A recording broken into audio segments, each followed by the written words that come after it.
Hey everybody, it's Glenn, back in this video as my reviews of the Marvel Legends Spider-Man Infinite Series Rhino BAF wave continue with BOOYAH! It's Misty Knight. On one side of the packaging we have not the most flattering picture of Misty showing off her bionic arm. Then on the reverse side we have Ghost Rider. Might seem like quite the odd couple, but they're united under the banner of Heroes for Hire, the organisation that both have been affiliated with. Reading from the packaging back, investigating evil and protecting the city, these heroes give evil no place to hide. So evil doers, be prepared to become evil don'ters. Then on the left there is the Rhino BAF, and the series comprises Scarlet Spider, Superior Venom, Misty as we have here, White Tiger, Craven, Ghost Rider and Chameleon. BOOYAH! Here she is out of packaging, out of this series, the one I've been most looking forward to. That might come as a surprise, but I'm a bit partial to a sassy black lady. Really, she's a thinly veiled Foxy Brown or Cleopatra Jones, as she debuted in 1975 to clearly capitalise on the blaxploitation craze of the day, and 40 years later she's still rocking the same disco afro. You go, girl. Sayings like that sound so much better when not spoken with an English accent. Not much going on with the deco of her jumpsuit, but the plastic does have a sheen that catches light really well, making it less flat than it would otherwise be, and she has a new upper torso with a zip top, unzipped enough to allow the puppies to breathe, and then her harness has a pouch under the right arm and two under her left. I guess a gal's gotta stick her lipstick, subway tokens and birth control pills somewhere, right? Thankfully she does have flat feet and not high heels, but she's still proving to be a bit of a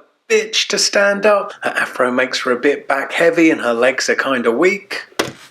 Love the sculpting on her bionic hand. The mechanics of it are quite detailed. She actually has a bionic arm, not just hand. Shame she's not sleeveless here as on the packaging side art. That way they could have maxed the sculpt. She lost her arm in a bomb blast while an officer with the NYPD. And trivia fans, her bionic arm was made by Tony Stark. Taking a closer look, and I'm sure her afro was a delight to sculpt, lots of detail to it. The black paint on it is patchy here and there, and you can see a couple of areas of the brown plastic underneath coming through. And then the big hoop earrings add even more character, and while I'm sure the face sculpt is good, it's ruined somewhat by the painting of the eyes. Buying blind online as I mostly do, I lucked out with Wasp from the Ant-Man Infinite series. Yeah, Lady Luck didn't smile down upon me when it came to Misty here. Seems to be an increasing problem with Hasbro's Marvel Legends. I don't know if the derpy painting of eyes results from a misaligned, mechanized process, or the result of a Chinese child working their 18th straight hour in the factory.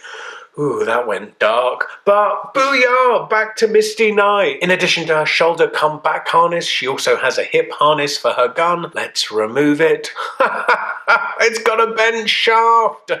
I shouldn't laugh, as my doctor tells me it's perfectly normal and not something I should feel self-conscious about. Ooh, that went to a weird place. But BOOYAH! Misty Knight, or more appropriately, her gun. There, I've tried to straighten it out a bit. It's matched to the colour of her bionic hand. Girl after my own heart, as call me vain, but whenever I buy a new weapon I always colour coordinate it to match my bionic parts. It fits snugly in her hand and posed, looks like she's actually taking aim. However, it's verging on being comically big and less suited for the gritty streets of New York and more for the dirt tracks of the Wild West. Wicka wicka wow. Actually, have you seen Who Framed Roger Rabbit? It looks like it would fire those talking toon bullets from that movie. Remember them? I've got this more realistic looking handgun, not sure where it even came from. If you know, let me know in the comments. There, that's better, right? Now manhandling her afro as we take a look at her articulation. Her head rotates side to side. It is just on a ball joint with no neck hinge, so it doesn't move that far forward or back. At the shoulder, her arm rotates and it moves up, well, a decent amount. There's rotation at the elbow, and this is also hinged, moving to more than a 90-degree angle. Hello, Heroes for Hire. How may I help you? Then at the wrist, her hand rotates and its hinge moving down and up. There is no waist rotation, but rotation comes in the form of a diaphragm joint, which moves slightly forward and slightly slightly back. At the hips, her legs don't move out to the side very much at all, but they move quite far forward, and they move slightly back. There's upper leg rotation, and then a double jointed knee. And at the ankle, her foot is hinged, moving backwards and forwards, and has that crazy ankle rocker pivot that I love. And taking advantage of that ankle pivot, this is her widest stance possible, still with both feet flat on the floor. So ultimately, the derpy eyes has taken the edge off my excitement, but booyah, it's still Misty Knight, and for me, she makes a diverse addition to my collection. If you're looking to find a space for her in your collection, then the rotating door that is the membership of the Heroes for Hire means you'll likely have some members to display her alongside of, including Iron Fist, her on and off lover. Not sure in the comics now if that's currently on or off. Plus, she was once roommate to the X-Men's Jean Grey. I'm hoping that the X-Men TV show Fox are currently negotiating with Marvel to make is that as a sitcom. Call it Two's Company. Jamie Madrox is a crowd. If you missed my previous Marvel Legends review, click the video on the right. In that video, Josh Yord asks, well, Josh, no, I never have. By the time the Ultimate Comics were released, I'd invested over a decade of comic reading into Marvel's regular continuity, so this all-new Ultimate continuity was just not for me.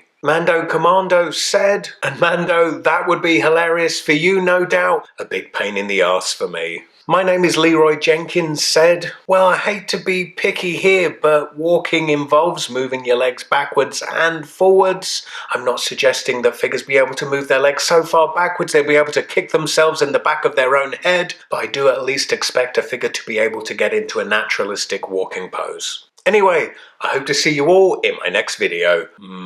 Bye.